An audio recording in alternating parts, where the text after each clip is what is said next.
নাভির নিচের পশম বা অবাঞ্ছিত পশম 40 দিনের বেশি থাকা, কিংবা এটাকে ব্লেডের বিকল্প ট্রিমার অথবা কেচি দিয়ে কাটা যাবে কিনা, এরকম দুটো মিলিয়ে একটি প্রশ্ন। সমাধান শুনুন। প্রথমত, নাভির নিচের পশম কিংবা অবাঞ্ছিত পশমের সম্পর্কে বিশ্বনবীর যে হাদিসগুলো আছে তার মধ্যে সহিহ মুসলিমের হাদিস 256 নং হাদিস, বিশ্বনবী বলেছেন ওয়াল হালকিল আনাতে আল্লা নাথরুকা আকসার মিন 40 লাইলা। হালকিল আনা, হালকুন মানে হচ্ছে মুন্ডানো, মানে ক্লিন শেপ করা, এটা একটা হাদিস। দ্বিতীয় হাদিস মুসলিম শরীফে ওয়াল ইস্তিহদাদ, এল ইস্তিহদাদ মানে হচ্ছে আপনার নাভির নিচের পশম, এটাকে মুন্ডানো। তাহলে মুন্ডানো, এই দুটো হাদিসে আমরা পেয়েছি মুন্ডানো মানে ক্লিন শেপ করা। তাহলে প্রশ্ন যে এটা এসেছে সেটা হলো, এটা কি ট্রিমার কিংবা কেচি, যেটা আধুনিক বিশ্বে এখন ট্রিমার ইউজ করা হয়, অথবা কেচি দিয়ে সেটা ছোট করা যাবে কিনা, এটা সমাধানটা দিচ্ছি।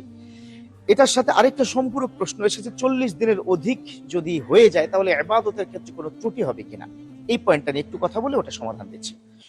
সেটা হচ্ছে আকতারু মিন 40 লাইলা, বিষ্ণু বলেছেন যে 40 দিনের বেশি কোনোভাবেই রাখা যাবে না। তাহলে কি কি ক্ষতি? ক্ষতিগুলো হচ্ছে, 1 নম্বর ক্ষতি সেটা হচ্ছে তা আপনার যে কোনো নামাজের ক্ষেত্রে এটা মাকরু হিসেবে ধরা হয়, অপছন্দনীয়। মাকরু মানে কিন্তু অপছন্দনীয়, হ্যাঁ, যেটা মানে সুন্দর না। ইসলাম তো সুন্দর, তাই না? আল ইসলামু জামিলুন, আল্লাহু জামিলুন ইউহিব্বুল জামাল। আল্লাহ সুন্দর, ইসলাম সুন্দর, সুন্দর ইসলাম পছন্দ করে। এটা গেল আপনার, ইসলাম বলেছে যে না, এটা কোনোভাবেই করা যাবে না, এই কারণে যে 40 দিন পর এটা মাকরু হয়। তবে আবার এটাও বলা যাবে না যে এটার কারণে নামাজই হচ্ছে না, এটা নয়, নামাজ হবে, মাকরু হবে। দ্বিতীয় ইস্যু হচ্ছে সায়েন্টিফিক্যালিও ব্যাখ্যা, সায়েন্টিস্টরা এটা প্রমাণ পেয়েছে নবী সাল্লাল্লাহু আলাইহি ওয়াসাল্লাম তিনি কেন 40 দিনের কথা বলেছেন, কেন ইসলাম এটা এত সুন্দর একটা ডিরেকশন দিয়েছেন।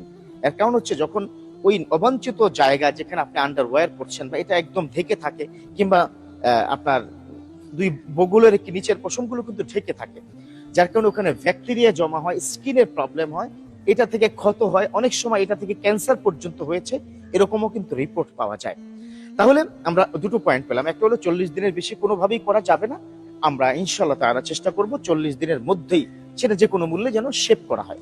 শেভের ক্ষেত্রে যেটা ক্লিন শেভ, হালকুল আনা, হালকুন মানে হচ্ছে শেভ, আনা মানে হচ্ছে নাভির নিচের পশম। আবার হাদিসে মুসলিম মানে বুখারীতে যেটা আছে আল ইস্তিহদাদ, এটাও মানে হচ্ছে মুন্ডানো। তাহলে ক্লিন শেভ করা এটাই হলো সুন্নাহ প্রক্রিয়া। তার বাহিরে যদি আপনি কেচি দিয়ে ছোট করেন কিংবা আপনি যদি ট্রিমার দিয়ে করেন সেটাও জায়েজ আছে, কোনো অসুবিধা নেই। তবে সুন্নাহ ইজ সুন্নাহ।